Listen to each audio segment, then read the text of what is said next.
time I stop. At the core I forgot. In the middle of my thoughts. Taking far from my safety. Pictures there. The memory won't escape me. Why should I care? Fala galera, tudo bem com vocês? Linkin Park na veia, hein? Das antigas, música boa. Galera, domingão hoje, cavocaço, dia bom. Saindo de Jundiaí agora, 5 horinhas da tarde. Esse tempo cavoque aí, bom pra voar. Pois é galera, mais um bate-papo. Eu sei que vocês gostam quando a gente faz esse bate-papo aqui no carro. Não reparem a bagunça aqui no carro. Tá estreando ó, o bonezinho do Airbus 350.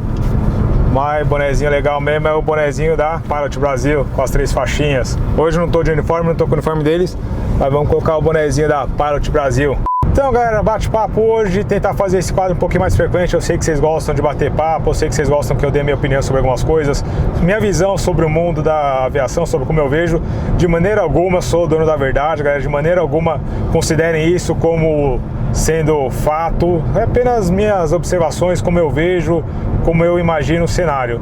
Por que eu estou falando isso? Porque o tema hoje é sobre a vida de instrutor de voo, se vale a pena ser instrutor de voo, como funciona a carreira de instrutor de voo, porque muita gente me pergunta isso, se vale a pena, se paga bem, se dá para viver de instrução de voo, ou se você consegue ter alguma outra carreira paralela à instrução de voo, enfim. Inclusive uma das pessoas que me sugeriu essa pauta foi o Thiago, e já estou devendo esse vídeo para ele já tem tempo já. Então para você Thiago e para todos os outros que me perguntaram isso também, a gente vai falar um pouquinho sobre isso. E galera, a instrução de voo hoje no Brasil, e acredito que em boa parte do mundo seja assim, sem demagogia, sem hipocrisia, sem julgamento, sem falar se isso é certo ou errado, a instrução de voo hoje no Brasil na verdade é um grande degrau. Um grande degrau por quê? Porque as pessoas que estão hoje dando instrução de voo, não hoje galera, desde antigamente, sempre foi assim, desde que o mundo é mundo. As pessoas que estão na instrução de voo estão na instrução de voo com o intuito de adquirir experiência e horas de voo. Por quê? Para ingressar numa linha aérea. Ou numa linha aérea, ou num patamar superior da aviação. Pode ser aviação executiva, pode ser aviação agrícola, enfim, qualquer coisa que você almeje. Sei lá, uns 95% é a linha aérea. Linha aérea hoje está pedindo aí, dependendo da companhia, 500 horas. Quando você termina seu PC, você tem 150 horas. É um piloto bem cru para entrar numa linha aérea. E o jeito de você conseguir adquirir essas 500 horas, ou na maioria das vezes até mais, 1000 e poucas horas, é através da instrução de voo. Porque você adquire uma boa experiência e não está pagando mais suas horas de voo. Então por isso que muita gente recorre aí à instrução de voo, a dar instrução de voo para adquirir tudo isso. E galera, geralmente a profissão de instrutor de voo é a primeira profissão, é o primeiro emprego que o cara vai ter como piloto. Então galera, imagino eu chutando aí, digamos, o cara que acabou de fazer a faculdade de medicina, tá fazendo a sua residência, vai? Bem a grosso modo, mas mais para ilustrar. O cara que tá fazendo a residência, pagando plantão e tal, o cara não vai ter a melhor carreira do mundo.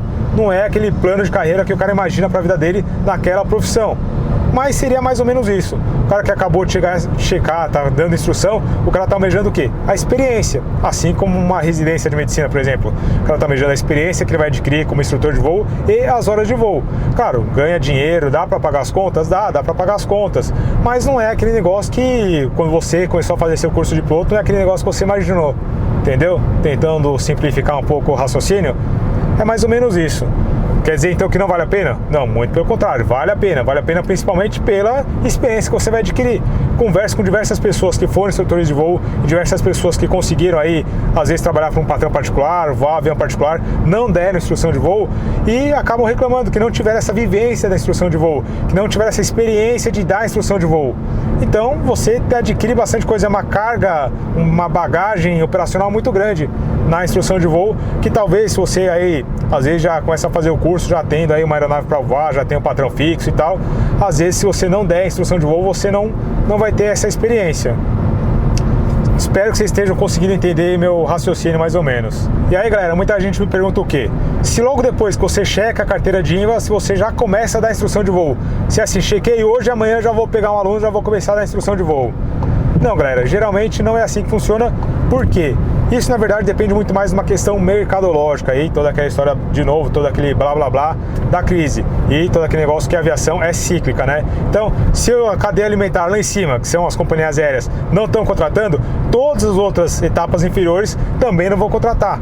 Ou seja, a companhia aérea não está contratando nenhum instrutor de voo, não está contratando nenhum piloto da linha aérea executiva, não está contratando ninguém, todos esses setores vão ficar estagnados. Então o instrutor de voo que quer ingressar na linha aérea vai continuar como instrutor de voo.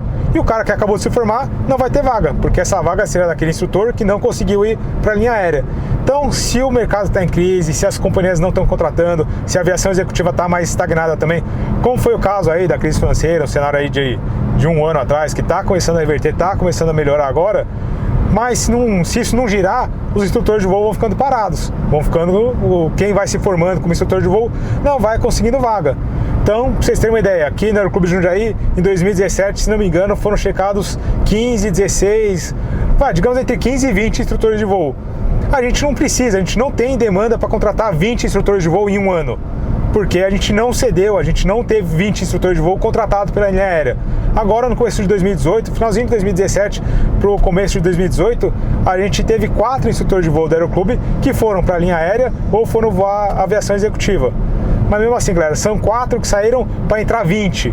Então, o pessoal que vai se formando vai ficando na fila. Conforme um sai, entra outro, aí o cara começa a entrar na instrução, começa a fazer voo panorâmico, começa a fazer só os voos curtos, e assim a fila de instrutor de voo vai girando. Depende sempre da cadeia alimentar lá em cima. E é claro que o cara que acabou de checar o instrutor de voo não pode chegar já dando instrução mais complexa possível.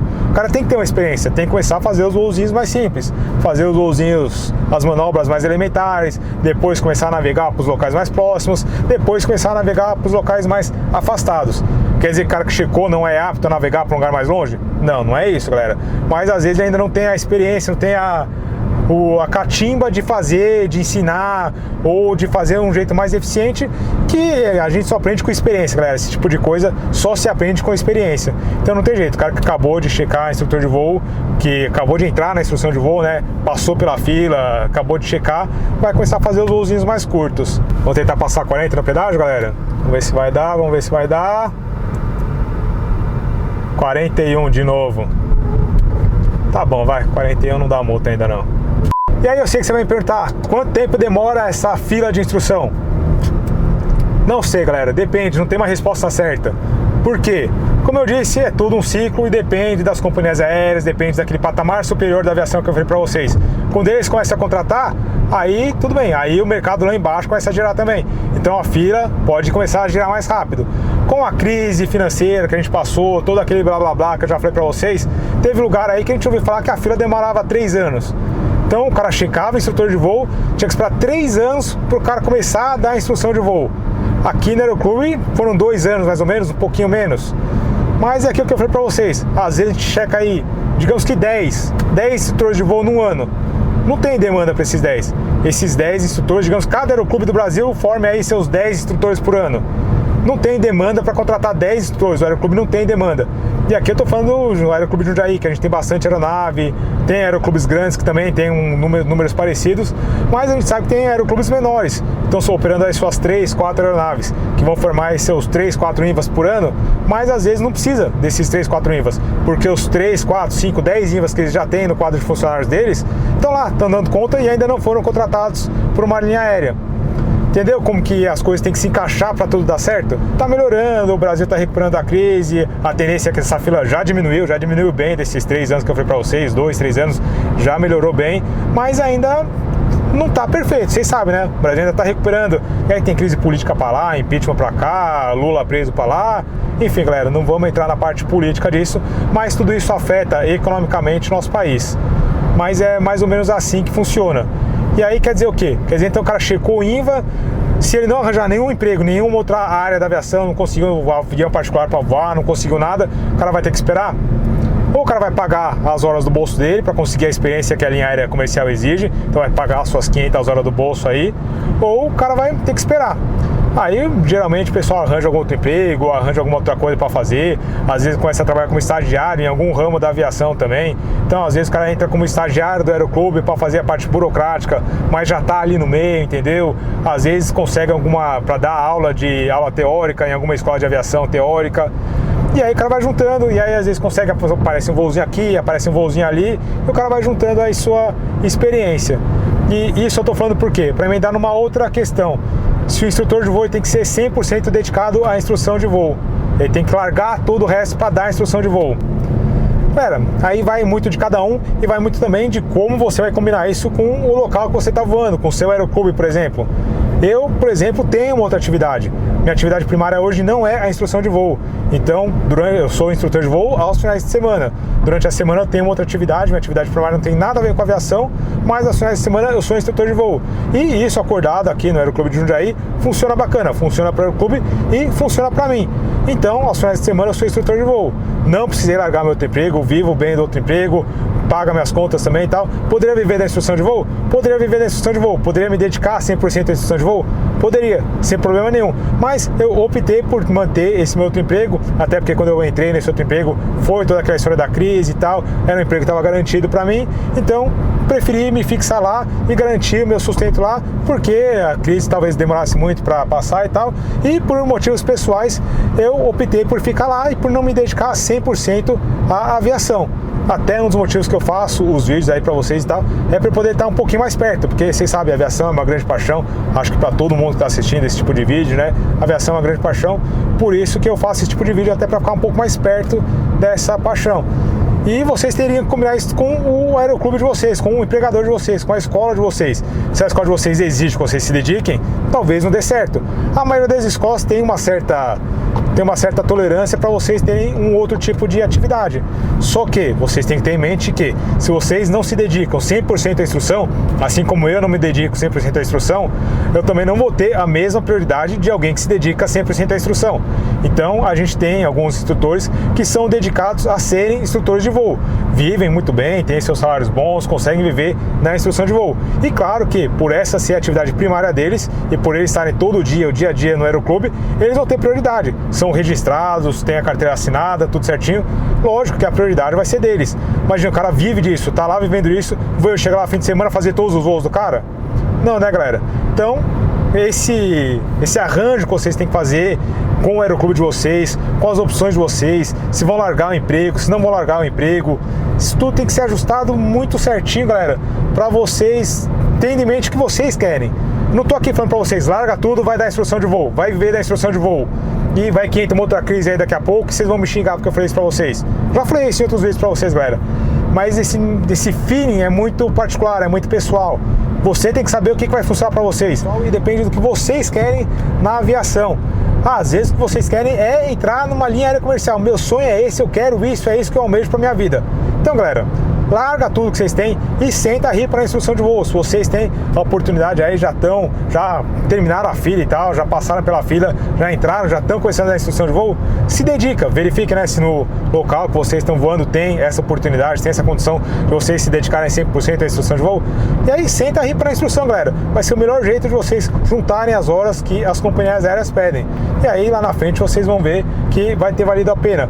Ou não, vocês veem que o cenário tá meio nebuloso lá para frente, não dá para saber se as companhias aéreas vão contratar ou não, você prefere ter um plano de escape, ou prefere ter uma fonte alternativa de renda, então tudo bem, então vou manter meu emprego aqui e juntando as horas ao longo desse tempo até eu ver que a aviação está melhorando.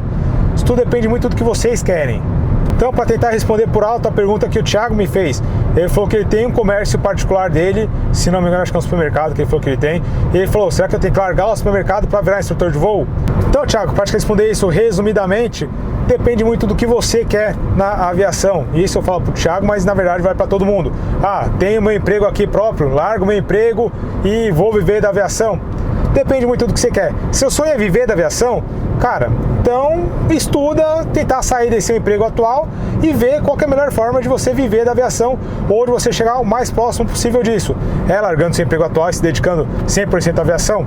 Beleza. É necessário isso? Não, eu quero ter uma fonte alternativa de renda, vai que o mercado lá na frente fica nebuloso, não tenho muita certeza se vou conseguir ser contratado ou não, preciso pagar meu aluguel, quero comprar meu carrinho, quero pagar a prestação do meu carro e tal. Foi o que aconteceu comigo. Então, quero ter aqui meu emprego alternativo, quero ter minha fonte de renda alternativa. Então, beleza. Vê se no local que vocês vão voar, talvez como instrutores de voo, se tem a possibilidade de vocês conciliarem os dois empregos, conciliarem essas duas formas de renda. Geralmente tem como, geralmente o mercado da aviação, até por ter bastante instrutor de voo, às vezes você consegue isso. Lembrando que, como eu disse, vocês não vão ter a prioridade que alguém que está se dedicando a isso tenha. Então talvez o cara que está voando direto consiga juntar as suas 500 mil horas em questão de 1 ano. E o cara que só voa fim de semana, que é o meu caso, por exemplo, demora 3, 4 anos para juntar toda essa experiência necessária. Então, galera, para variar mais um bate-papo aqui no carro, que eu tô falando e não tô dando resposta nenhuma, porque, galera, é muito subjetivo o que cada um quer na aviação, a situação financeira de cada um, a situação de cada aeroclube, a situação de cada escola de aviação, de cada região do Brasil, muda muito. Tô falando aqui baseado no que eu vejo aqui no miolinho, Jundiaí, São Paulo, as escolas aqui da região. Às vezes você tá voando aí no Nortão, Amazonas, Manaus e tal, sei lá, galera, tô chutando. Mas às vezes é completamente diferente do que eu tô falando. Às vezes no lugar que você tá aí no Brasil tem uma demanda grande pro instrutor de voo. E o instrutor de voo voa bastante, voa o dia inteiro. Às vezes é um lugar que não fecha o tempo nunca e tal, não fica uma semana fechada e tal. Então, pô, se você tá num local desse e acontece isso e tal, e você quer juntar suas 500 horas logo, cara, se dedica à instrução de voo. E para emendar um pouquinho nesse assunto, galera, outra coisa que eu vejo que muita gente pergunta também, muita gente tem dúvida. Vai bater? Outra coisa que eu vejo que muita gente tem dúvida também, muita gente pergunta, às vezes o cara chegou a carteira de instrutor de voo e aí entrou nessa fila aí que eu falei pra vocês, ou até às vezes conseguiu uma vaga aí numa linha aérea comercial, as coisas estavam melhores 10, 15 anos atrás e tal, o cara conseguiu entrar numa linha aérea comercial e tal, mas por algum motivo foi mandado embora, ou por algum motivo desistiu da aviação e entrou em outro ramo e tal, e depois de um tempo resolve voltar, resolve entrar na aviação novamente e tal, e aí começa a procurar a vaga de instrutor de voo, começa a procurar como instrutor de voo, e aí começa a mandar currículo para diversas escolas de aviação, manda aqui para o Aeroclube de Jundiaí, tô balançando aqui porque essa cidade aqui é toda esburacada, mas enfim, o cara começa a mandar currículo aí para um monte de aeroclube e tal, tentando vaga de instrutor de voo. Galera, claro, se tiver vaga no mundo perfeito, o cara tem habilitação de instrutor de voo, o cara deveria conseguir uma vaga fácil, né? Só que, galera, a maioria dos aeroclubes, incluindo aí o Aeroclube de Jundiaí, vão dar prioridade para as crias da casa. Por quê? Porque o cara fez todo o curso lá. Geralmente o cara que fez todo o PP, todo o PC, todo o INVA lá, ele já está padronizado nos moldes da escola. Ele já sabe o que a escola pede, já sabe como funcionam as coisas na escola, como funcionam as coisas internamente, burocraticamente. Então, o cara já está moldado aos moldes daquela escola. E agora o trânsito de domingo para chegar em São Paulo. Ei, beleza, hein? Ai, faz parte.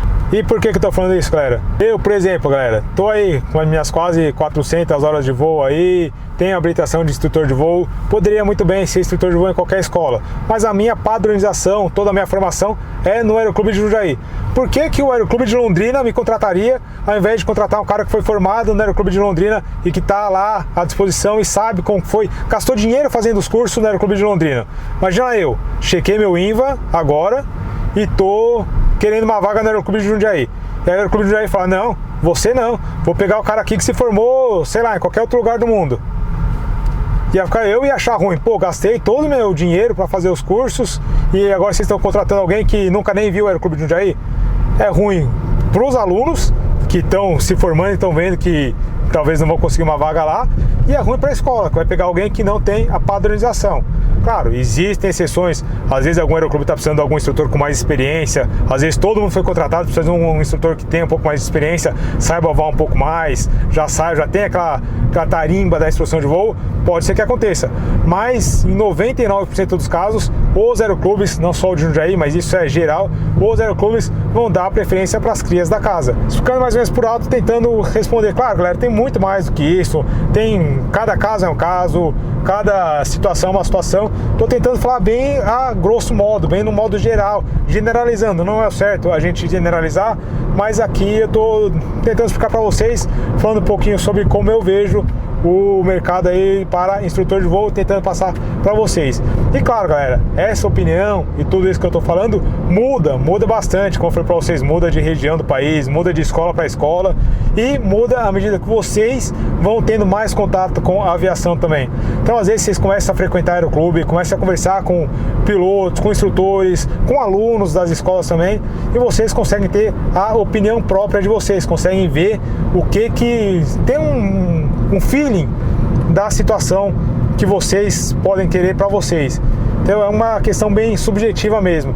e até falo para vocês, peço desculpa caso a minha opinião seja diferente de vocês, caso vocês tenham alguma coisa que vocês queiram acrescentar aí, queiram enriquecer esse comentário. A ideia do bate-papo aqui no carro é bem essa, galera. Deixa aí nos comentários, vocês sabem que eu tô sempre lendo, tô sempre comentando, tô sempre respondendo os comentários de vocês, tô sempre aberto à discussão, porque eu acho que cada um pode agregar e enriquecer esse comentário. Até se você é de uma região diferente do Brasil e vê a situação mercadológica um pouco diferente, deixa nos comentários aí embaixo que vai ajudar todo mundo aí que tá lendo os comentários também.